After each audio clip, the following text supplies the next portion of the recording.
কি এক শব্দে ঘুম ভেঙে গেল, যেন দরজা খোলার শব্দ। চোখ খুলে দেখি ঘর অন্ধকার। একটু অবাক লাগলো। আমার অভ্যেস জানলা খুলে রাখা। কেন জানলা বন্ধ করে শুয়েছি কয়েক মুহূর্ত ভেবেই পেলাম না। তারপর হঠাৎ মনে পড়ে গেল সব কথা। অমনি ওঠার চেষ্টা করলাম, কিন্তু পারলাম না। শরীরে এতটুকু জোর নেই। মাথার ভেতরটা শূন্য লাগছে। তেষ্টাও পেয়েছে, তাই ওঠা দরকার। মনে পড়ছে কোনার দিকে কুঁজোয় জল রেখে গেছে দরবেশ সাহেব। বলে গেছে, অসুবিধে হলে ডাকবেন, পাশের ঘরেই আছি। কিন্তু ডাকতে গিয়ে টের পেলাম গলায় আওয়াজ বেরোচ্ছে না। কেন যে সেই অলক্ষণে বাসটায় চেপেছিলাম? অত ভিড়ের বাসে চেপে অভ্যেস নেই, পারি না। ইচ্ছে করলে বন্ধুর বাড়িতে রাতটা আরামে কাটিয়ে আসতে পারতাম। ভোরের বাসটা নাকি খালি যায়, অথচ কি এক ভুতুড়ে জেদ আমাকে পেয়ে বসেছিল। সন্ধ্যের দিকে আগা পাঁচতলা লোকের ঠাসা বাসটা এসে দাঁড়াতেই নির্বোধের মতো গুঁতো মেরে ঢুকে গেলাম। পাদানিতে অনেকগুলো পায়ের উপর পা রাখলাম। ওরা আপত্তি করছিল। বাসটা স্টার্ট দিয়ে খুব জোরে চলতে শুরু করলো। প্রায় মাইলটাক ঝগড়াঝাটি চলতে থাকলো গৃহ লোকগুলোর সঙ্গে। তারপর কি যেন আমাকে হ্যাঁচকা টানে চলন্ত বাস থেকে টেনে নামানো। অর্থাৎ আমি ছিটকে পড়ে গেলাম। ভাগ্যিস পিচের উপর পড়িনি। রাস্তার ধারে পুরো ঘাসের উপর পড়ে সঙ্গে সঙ্গে জ্ঞান হারিয়ে ফেলেছিলাম। যখন জ্ঞান হলো, টের পেয়েছিলাম সামনে কেউ দাঁড়িয়ে আছে। তার হাতে অদ্ভুত একচোখো একটা লণ্ঠন। লণ্ঠনটার আলোর রং নীল। এমন নীল কাঁচে ঢাকা বাতি নিয়ে মানুষ ঘোরাঘুরি করে কুসুমকালে দেখিনি। আলোর পেছনে আবছা দেখতে পাচ্ছিলাম লোকটাকে। দৈত্যের মতো প্রকাণ্ড। সে আলোটা আমার পাশে রেখে গম্ভীর গলায় বলেছিল, কে আপনি? এভাবে রাস্তার ধারে শুয়ে আছেন কেন? নেশা করেছিলেন বুঝি? অত কষ্টের মধ্যে হাসি পেয়েছিল। না, মাতাল নই। বাস থেকে পড়ে গেছি, তারপর কি হয়েছে জানি না। সে কি বলে লোকটা আমার পাশে ঝুঁকে এসেছিল। তারপর লণ্ঠনটা তুলে পা থেকে মাথা অব্দি দেখে নিয়ে বলেছিল, জখম হয়নি তো? বুঝতে পারছি না। রক্ত রক্ত দেখতে পেলেন? না, তবে হাড়ে আঘাত লাগতেও পারে। টের পাচ্ছেন না কিছু? কে জানে। ওঠার চেষ্টা করুন তাহলে, কাছেই আমার ডেরা। এখন যেমন শরীরের অবস্থা তখন ঠিক এমনই ছিল। লোকটা শেষে আমাকে দুহাতে শূন্যে উঠিয়েছিল। তারপর ফের জ্ঞান হারিয়েছিলাম। দ্বিতীয়বার জ্ঞান ফিরে দেখেছিলাম এই ঘরে শুয়ে আছি, খাটিয়ায় বিছানার উপর। সেই নীল আলোর লণ্ঠনটা নেই। ঘরের মেঝে একটা হ্যারিকেন রয়েছে, আর আমার দিকে তাকিয়ে দাঁড়িয়ে আছে আলখাল্লাধারী নীল লম্বা চড়া এক দরবেশ। কালো আলখাল্লা, গলায় লাল নীল পাথরের মালা, কাঁচা পাকা চুল ও দাড়ি, খাড়া নাক, লালচে টানা টানা চোখ, তার হাতে একটা গেলাস। আমাকে চোখ খুলতে দেখে বলেছিল, শরবতটা খেয়ে নিন, কই হাঁ করুন, খাইয়ে দিচ্ছি। একটু ঝাঁঝালো সুগন্ধওয়ালা সেই শরবত কয়েক ঢোক গেলা মাত্র আমার শরীর যেন বিদ্যুতের খেলা শুরু করেছিল। ভয় পাওয়া গলায় বলেছিলাম, কিসের শরবত? দরবেশ হেসেছিল,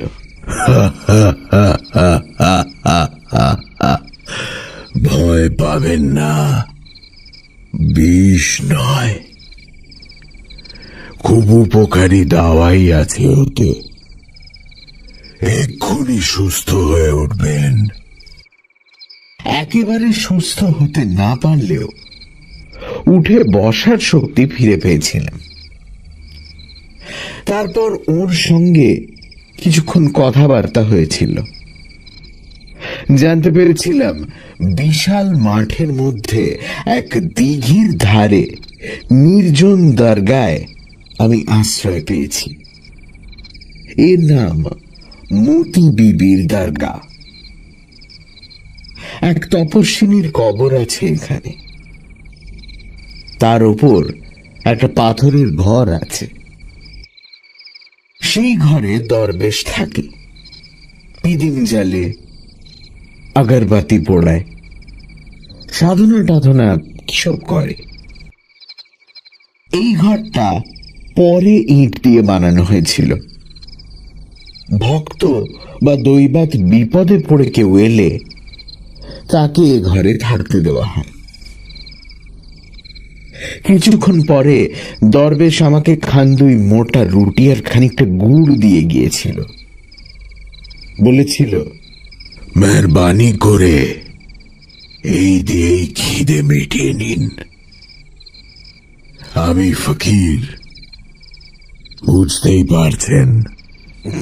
না না, এই যথেষ্ট, তবে খিদে আমার বিশেষ নেই, আপনি এগুলো। দরবেশ আপত্তি করেছিল, না না, আপনার কিছু খাওয়া দরকার, খেলেই গায়ে জোর হবে। আল্লাহর দয়ায় আপনি বেঁচে গেছেন, ওভাবে চলন্ত বাস থেকে পড়লে মানুষ বাঁচে না, যদি বা বাঁচে হাড় গোড় আস্ত থাকে না। আমার হাড় গোড় আস্ত আছে তা ঠিক, কিন্তু শরীর এত দুর্বল হয়ে গেছে কেন বুঝতে পারছি না। দরবেশের প্রতি কৃতজ্ঞতা দেখাতেই রুটির টুকরো ছিঁড়ে মুখে পড়লাম। ফের সেই শব্দটা হল, খুব পুরনো জং ধরা লোহার কপাট খোলার মতো শব্দ, কিন্তু কিছুটা চাপা। ঘুরঘুরটি অন্ধকার ঘর। অন্তত তেষ্টা মেটানোর জন্য যথাশক্তি চেষ্টা করলাম উঠে বসতে। তারপর মনে পড়ল পাঞ্জাবির পকেটে দেশলাইয়ের প্যাকেটটা আছে, সিগারেটও আছে। পাঞ্জাবিটা মাথার কাছে রেখেছিলাম। অতি কষ্টে হাত বাড়িয়ে দেশলাই আর প্যাকেটটা বার করলাম। দেশলাই জেলে কুঁজোর কাছে গেলাম। মাথা ঘুরছে। পর মুহূর্তে মনে হচ্ছে আবার জ্ঞান হারাবো। কুঁজোর মুখে গেলাস আছে। দেশলাই কাঠিটা নিভে গেল। আন্দাজ করে জল ঢেলে চোঁ চোঁ করে গিলে ফেললাম।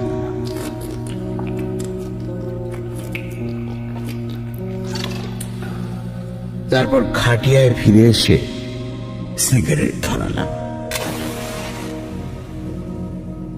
তৃতীয়বার দরজা খোলার মতো বিশ্রী চাপা শব্দটা শোনা গেল। তারপর মনে হলো বাইরে এই মাত্র যেন ঝড় এসে পড়েছে। শন শন শো শো আওয়াজ বাড়তে থাকলো। ছোট্ট দুটো জানলা আছে দুদিকে। একটা জানলা আচমকা খুলে গেল। ঘরে হু হু করে ঢুকে পড়ল ঝড়টা। কষ্ট করে উঠতেই হলো। জানলাটা বন্ধ করার জন্য উঠে দাঁড়াবার চেষ্টা করলাম। কিছুক্ষণ চেষ্টার পর দেয়াল ধরে উঠে দাঁড়াতে পারলাম, কিন্তু জানলাটা কিছুতেই আটকানো যাচ্ছে না। ঘরের ভেতর খড়কুটো ধুলো বালি ঢুকে পড়ছে ঝড়ের সঙ্গে। বাইরের ঘরে ঘন কালো অন্ধকারে কি এক প্রাণী যেন হুলস্থুল বাঁধিয়েছে। তারপর বিদ্যুৎ ঝিলিক দিতে থাকে। বাজ পড়ল কাছাকাছি কোথাও। তখন ভাঙা গলায় ডাকার চেষ্টা করলাম, দরবেশ সাহেব, দরবেশ সাহেব। কোনো সাড়া এলো না। দরজা অনুমান করে পা বাড়ালাম। দরজাটা খুঁজে পাওয়ার পর যেই ছিটকিনিটা খুলতে গেছি, কানে এলো চেরা গলায় সুর করে কেউ গান করছে বাইরে।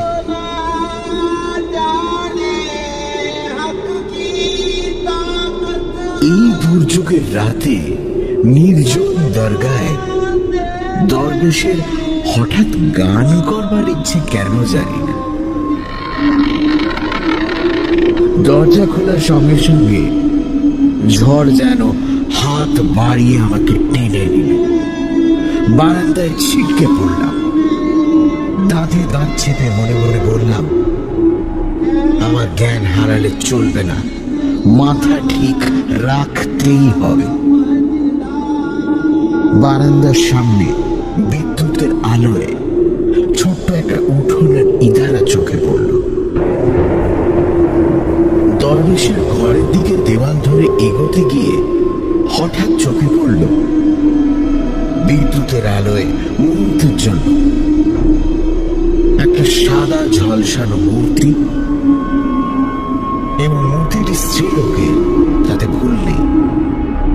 ইদারার ধারে দাঁড়িয়ে আছে। সঙ্গে সঙ্গে ভয় পাওয়া গলায় চেঁচিয়ে উঠলাম, কে কে ওখানে? ফের বিদ্যুৎ ঝিলিক দিল। ফের দেখতে পেলাম মূর্তিটা, কিন্তু এবার সে ইদারার দিকে ঝুঁকে রয়েছে। ভূতে বিশ্বাস নেই, কিন্তু ভয়ঙ্কর রাতে নির্জন দরগায় সেই বিশ্বাসের ভিত্তিটা নড়বড়ে হতে বাধ্য। ওদিকে সেই চেরা গলায় গানটা সমানে শোনা যাচ্ছে। আমি মরিয়া হয়ে ফের দরবেশকে ডাকলাম। তারপর দরবেশের ঘরের দরজায় জোরে ধাক্কা দিলাম। দরজাটা খুলে গেল। ভিতরে পিতিম জ্বলছে কালো একটা বেদির শিয়রে। দরবেশ নেই। এদিকটা ঝড়ের উল্টো দিক, তাই ঘরে ঝড়টা ঢুকছে না। ইদারার ধারের মেয়েটিকে ভূত ধরে নিয়েই আমি আক্রান্ত প্রাণীর মতো ঘরে ঢুকে পড়লাম এবং কাঁপতে কাঁপতে দরজা বন্ধ করে দিলাম। হ্যাঁ, বেদিটাই কবর, এবং সম্ভবত কোষ্টি পাথরের তৈরি। ফার্সিতে কি সব লেখা আছে, কিন্তু পরক্ষণে চমকে উঠলাম। বেদির ওপাশে 3টে মড়ার মাথা রয়েছে। আবছা আলোয় মাথাগুলো বিকট দেখাচ্ছে। আরো ভয় পেলাম। এমন সময় বাইরে সেই গানটা থেমে গেল এবং মনে হলো প্রচন্ড বৃষ্টি শুরু হয়ে গেছে। বেদি থেকে একটু তফাতে কম্বলের আসন পাতা ছিল। সেখানে গিয়ে বসে পড়লাম। তারপর আশ্চর্য, বন্ধ করে রাখা দরজাটা হঠাৎ মচমচ করে উঠল। তারপর খুলে গেল। সঙ্গে সঙ্গে বেদির বিড়িটা নিভে গেল। দরজার সামনে সেই নীল একচোখ লণ্ঠন হাতে দরবেশ দাঁড়িয়ে আছে। সে আলোটা ঘরের ভেতরে ঘুরিয়ে ঘুরিয়ে নিঃশব্দে কিছু দেখে নিল। তারপর বেদির দিকে ঘুরিয়ে রাখল। দরবেশ আমাকে লক্ষ্য করল না। তার সিলুয়েট মূর্তি ক্রমশ স্পষ্ট হয়ে উঠছে। এতক্ষণে তার মুখের দিকে তাকিয়ে দারুণ চমকে উঠলাম। এই কি কোনো জীবিত মানুষের মুখ হতে পারে? দৃষ্টি কেমন অদ্ভুত, নিষ্পলক, শূন্য। হাঁটু ভাঁজ করে পুতুলের মতো বসে পড়ল সে কবরের সামনে। বাইরে বৃষ্টির শব্দ, ঝড়ের শব্দ, বজ্রপাতের ভয়ঙ্কর শব্দ। মনে হচ্ছে পৃথিবীর শেষ মুহূর্তটি আসন্ন। এদিকে বেদির মতো কবরের ওপর লম্বাটি নীল আলো থেকে ক্রমশ ধূপের ধোঁয়ার মতো ধূসর বা নীল কি আবছায়া ঘনিয়ে উঠেছে। তারপর নাকে তীব্র হয়ে ঝাপটা দিল একটা কড়া সুগন্ধ। সুগন্ধটা অসহ্য লাগছিল, চেতনা অবশ করে দিচ্ছিল। তার আতঙ্কে কাঠ হয়ে দেখলাম ইদারার ধারে সেই মেয়েটি যেন শূন্যে ভেসে এল এবং ধোঁয়ার মতো দরবেশকে ভেদ করে এগিয়ে বেদের উপর স্থির হয়ে দাঁড়াল। নীলাভ শরীর তার। হয়তো নীল আলোটাই এর কারণ হতে পারে। সে সুন্দর না কুৎসিত না সাধারণ বুঝতে পারছি না।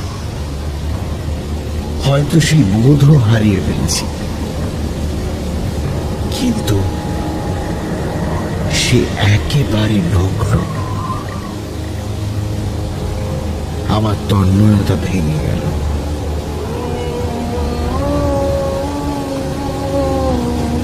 দরবেশ ফের জেরা গলায় গান গেয়ে উঠল, কিন্তু এবার সুরটা অনেকটা মিঠে এবং চাপা।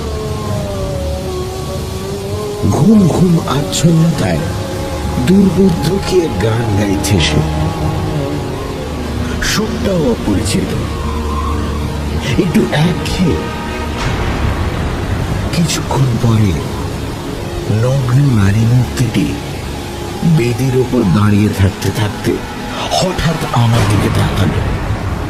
সে অস্ফুট স্বরে একেবারে মানুষের গলায় আমার দিকে আঙুল তুলে বলে উঠল, ওকে।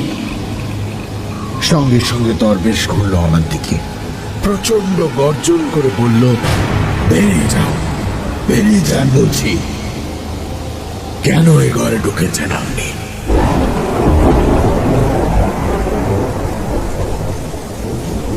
নীল আলোটা নিভে গেল। ঘুরঘুরটি অন্ধকার এখন। বাইরের ঝড় বৃষ্টির সমানে চলছে। অন্ধকারে একটা হাত এসে আমার কাঁধে খামচে ধরল। তারপর দরবেশ আমাকে টেনে ওঠালো এবং একটা থাপ্পড় মারল গালে। ব্যাপারটা অপমানজনক, কিন্তু বাধা দেবার বা প্রতিবাদের ক্ষমতাও ছিল না এতটুকু। অসহায় ভাবে তার হ্যাঁচকা টানে কতকটা শূন্যে ভেসে চললাম। এই দৈত্যের কাছে আমি নেহাত বামন। ভেবেছিলাম আমাকে ঝড় বৃষ্টির মধ্যে বের করে দেবে, কিন্তু তেমন কিছু করল না। পাশের ঘরে নিয়ে গিয়ে বিছানায় ফেলে দিল। তারপর ধমক দিয়ে বলল, খবরদার আর বেরোবার চেষ্টা করবেন না, তাহলে আপনাকে বাঁচাতে পারবো না। হুঁশিয়ার। সে বাইরে থেকে দরজা আটকে দিল। আমি ভাবতে থাকলাম, ব্যাপারটা কি স্বপ্নে ঘটছে, নাকি সেই উগ্র আরক মেশানো শরবতের নেশায় যত সব উদ্ভট কাণ্ড দেখতে পাচ্ছি। কিন্তু না তো, আমি সজ্ঞান পুরোপুরি। যদিও শরীরে প্রচন্ড দুর্বলতার দরুন মাথাটা ঝিমঝিম করছে। দেশলাই আর সিগারেটের প্যাকেট বিছানায় রেখেছিলাম। খুঁজে নিয়ে প্রথমে লণ্ঠনটা জ্বাললাম, তারপর সেই জানলাটা বন্ধ করে দিলাম। ঘরের মেঝে যথেষ্ট বৃষ্টির ছাঁট এসে পড়েছে ততক্ষণে। বিছানার একটা পাশ ভিজে গেছে। সিগারেট টানতে টানতে সেই দৃশ্যটা আগাগোড়া ভাবতে থাকলাম। ফের যা দেখলাম তা বাস্তব না অবাস্তব, সত্যি দেখেছি না স্নায়ু বিকার। শেষে কোনো সিদ্ধান্তে পৌঁছতে না পেরে লণ্ঠনটা নিভিয়ে শুয়ে পড়লাম। বাইরে তখন ঝড় বৃষ্টির জোরালো ভাবটা অনেক কমেছে। শীত বোধ হচ্ছে। পাঞ্জাবিটা পরে ধুতির কোজাটাও খুলে গায়ে জড়িয়ে শুয়ে পড়লাম। একটু পরে ঘুমে চোখের পাতা জড়িয়ে এলো। কতক্ষণ ঘুমিয়েছিলাম জানি না। ফের কি একটা শব্দে ঘুম ভেঙে গেল। এবারকার শব্দটা দরজা খোলার মতো নয়। কেউ কি আর্তনাদ করলো কোথাও? ঘুম ভাঙার পরে কয়েক সেকেন্ড তার জের ছিল। দৃঢ় বিশ্বাস হলো একটা প্রচন্ড আর্তনাদই শুনেছি। দরবেশকে ডাকা বৃথা।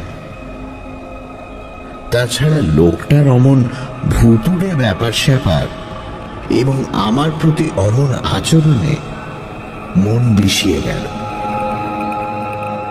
কান পেতে থাকলাম।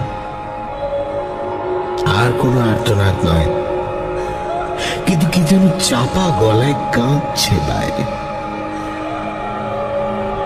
বৃষ্টি পড়ার শব্দ হচ্ছে। নিশ্চয় কাছাকাছি কোথাও বড় গাছ আছে, তার পাতা থেকে জল ঝরছে। ঝড়টা থেমেছে। বদ্ধ ঘরে দম আটকে আসছিল। লণ্ঠনটা নিভিয়ে দিতে হয়েছিল বাধ্য হয়ে, ঘরে বিষাক্ত গ্যাস জমার ভয়ে। এবার উঠে গিয়ে জানলাটা খুলে দিলাম। বৃষ্টি টিপটিপ করে পড়ছে। দূর দিগন্তে বিদ্যুৎ ঝিলিক দিচ্ছে, কিন্তু মেঘ ডাকছে না। লণ্ঠনটা আর জ্বাললাম না। কান্নার শব্দ সমানে শোনা যাচ্ছিল। পা টিপে টিপে এগিয়ে সাবধানে নিঃশব্দে দরজা খুললাম। তারপর বারান্দায় গেলাম। তেমনই অন্ধকার হয়ে আছে বারান্দা। কান্নার শব্দটা কবরের ঘর থেকেই আসছে। নিঃশব্দে ও ঘরের দরজায় উঁকি দিলাম। সেই নীল আলোটা তেমনি লম্বাটে হয়ে বেদির ওপর পড়ে আছে। তারপর যা দেখলাম, আতঙ্কে কাঠ হয়ে গেলাম। এত ভয়ঙ্কর দৃশ্য কখনো দেখিনি। বেদির উপর মাথা রেখে দরবেশ চিত হয়ে দুহাত ছড়িয়ে শুয়ে আছে এবং তার গলাটা জবাই করা। চাপ চাপ টাটকা রক্ত ছড়িয়ে রয়েছে। চোখ দুটো তেমনি নিষ্পলক।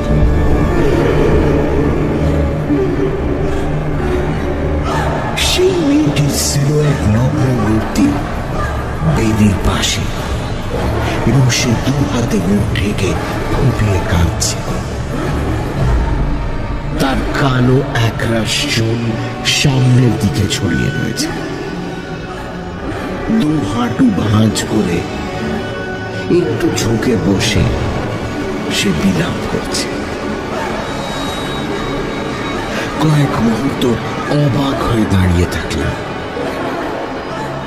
মাথা ঘুরতে থাকলো। যা দেখতে পাচ্ছি তা কি স্বপ্ন না বাস্তব? কি করা উচিত ভেবে পেলাম না। আতঙ্কে কাঠ হয়ে তাকিয়ে রইলাম। তারপর কি একটা আমার বাঁশ কাটিয়ে ঘরে ঢুকল। একটা প্রকাণ্ড কালো বেড়াল। বেড়ালটা নিঃশব্দে এগিয়ে বেদির উপর উঠল এবং দরবেশের মুখ চাটল। তারপর সে জিভ বাড়িয়ে দিল। আতঙ্ক বেড়ে গেল যখন দেখলাম সে দরবেশের গলায় কাটা জায়গাটা থেকে রক্ত ছিটে খাচ্ছে। বেড়ালটা ঢোকার সঙ্গে সঙ্গে মেয়েটির কান্না থেমে গিয়েছিল। সে মুখ তুলে বেড়ালটাকে দেখতে থাকে। বেড়ালটা রক্ত চাটতে চাটতে ভয়ঙ্কর মুখ তুলে যেন আমাকেই লক্ষ্য করছিল মাঝে মাঝে। এর ফলে স্নায়ুর উপর বারবার আঘাত আসছিল। অসহ্য লাগায় একটু সরে গেলাম। এই সময় ডাইনে ঘুরে আর এক বিচিত্র দৃশ্য দেখলাম। অন্ধকারে একটু দূরে তিনটে আলো আসছিল। হঠাৎ তিনটে আলো মিলেমিশে এক হয়ে গেল এবং প্রকাণ্ড আলোটা হলুদ বলের মতো ভাসতে ভাসতে এসে স্থির হল। তারপর আলোটা বুদবুদের মতো অনেকগুলো ভাগ হয়ে গেল। এদিকে আসছে দেখে আমি দ্রুত পাশের ঘরে গিয়ে ঢুকলাম এবং দরজা নিঃশব্দে ভেজিয়ে কপাটের ফাঁকে চোখ রাখলাম। আলোগুলো বুদবুদের ঝাঁকের মতো এবং এত চঞ্চল যে গোনা যাচ্ছে না। অনুমান করলাম 1 ডজনের কম নয়। আলোগুলোর কিন্তু একটুও ছটা নেই, অর্থাৎ কোনো কিছুকে আলোকিত করছে না। আলোগুলো নাচতে নাচতে এসে বারান্দায় উঠল এবং কবরের ঘরেই ঢুকল, তা ঠিক। তারপর ও ঘরে চাপা গলায় কারা কথা বলছে শুনলাম। কয়েক মিনিট পরে দেখি মেয়েটি সেই নীল লণ্ঠন নিয়ে বেরোল। আবছা দেখা যাচ্ছিল তার পরনে এখন শাড়ি রয়েছে। তার পেছন পেছন অনেকগুলো সিলুয়েট মূর্তি যেন শূন্যে হেঁটে যাচ্ছে। বেড়ালটাকে দেখতে পেলাম না। ওরা অন্ধকারে কোথায় অদৃশ্য হয়ে গেল। তখন লণ্ঠনটা জেলে আমি বেরিয়ে এলাম। কবরের ঘরের দরজা খোলা। আলো তুলে ধরে দেখি দরবেশের জবাই করা শরীরটা তেমনি পড়ে আছে এবং গলার ফাঁকটা পরিষ্কার দেখা যাচ্ছে। এক ফোঁটা রক্ত নেই। বেড়ালটা সব চেটে পুটে খেয়ে ফেলেছে। ঘরের ভেতর লণ্ঠনটা ঢোকাতে কালো বেড়ালটা কোণার দিকে বসে আছে দেখতে পেলাম।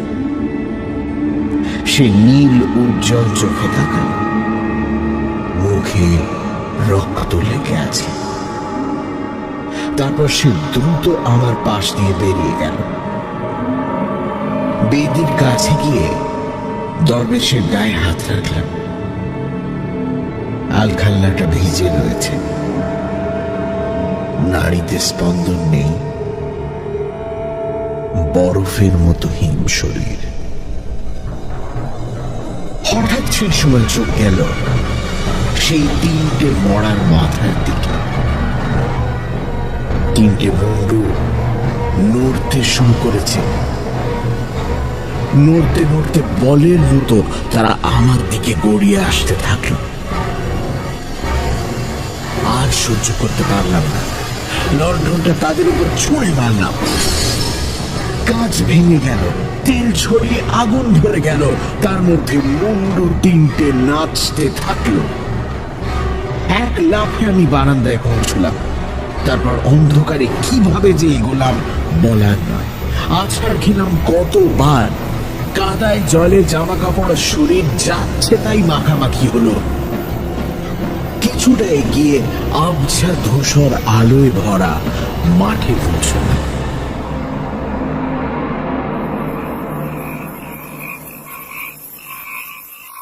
বৃষ্টি থেমেছে। আকাশের দক্ষিণ পশ্চিম কোণে এক টুকরো ভাঙা চাঁদ বেরিয়ে এসেছে।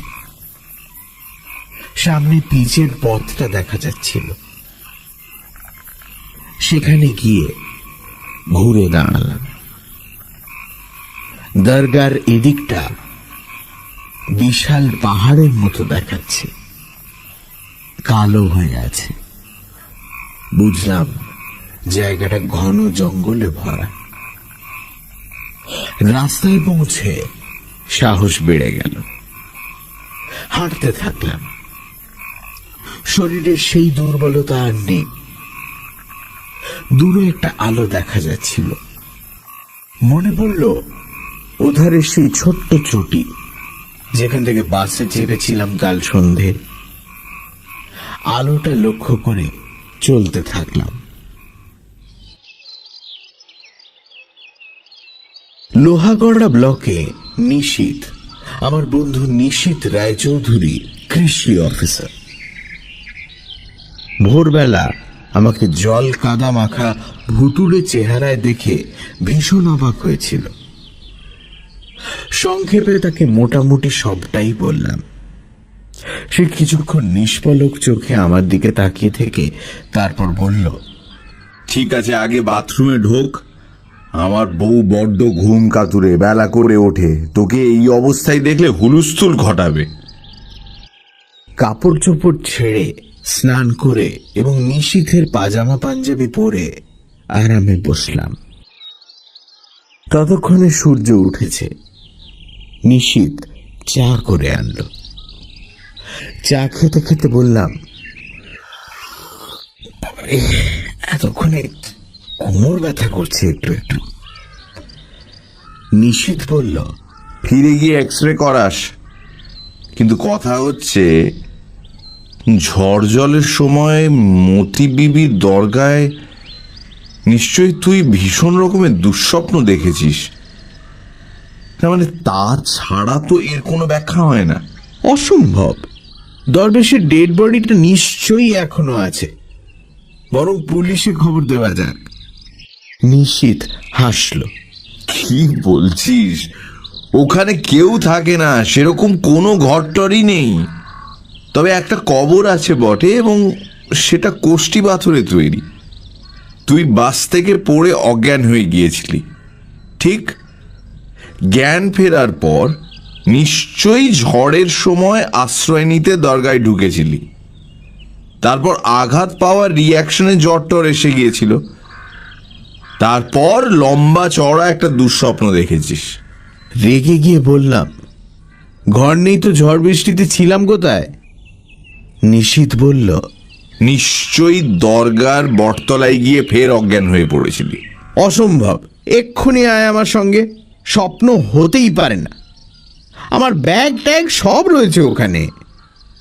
নিশীথ একটু হেসে বলল, ঠিক আছে, তোর ভুলটা ভাঙানো দরকার। একটু পরে ব্লকের জিপটা নিয়ে বরং বেরোবো।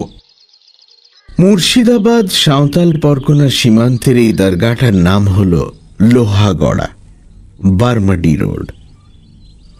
বারমাডিতে রেল স্টেশন আছে, সেখান থেকে আমার বাড়ি পৌঁছানোর অসুবিধে নেই। তাই নিশীথের বউয়ের কাছে দ্বিতীয় দফা বিদায় নিয়ে বেরোলাম। হাসতে হাসতে বলল, আপনি আবার ভূতের পাল্লায় পড়ে ফিরে আসুন, তবে আপনার বন্ধুর সাহসটা বড্ড বেশি। দেখবেন সেই মেয়েটির প্রেমে পড়ে দরগায় না থেকে যায়। ও আবার ভীষণ ভক্ত নিউডের। দেখছেন না কত নিউড আর টেবিলে সাজিয়ে রেখেছে।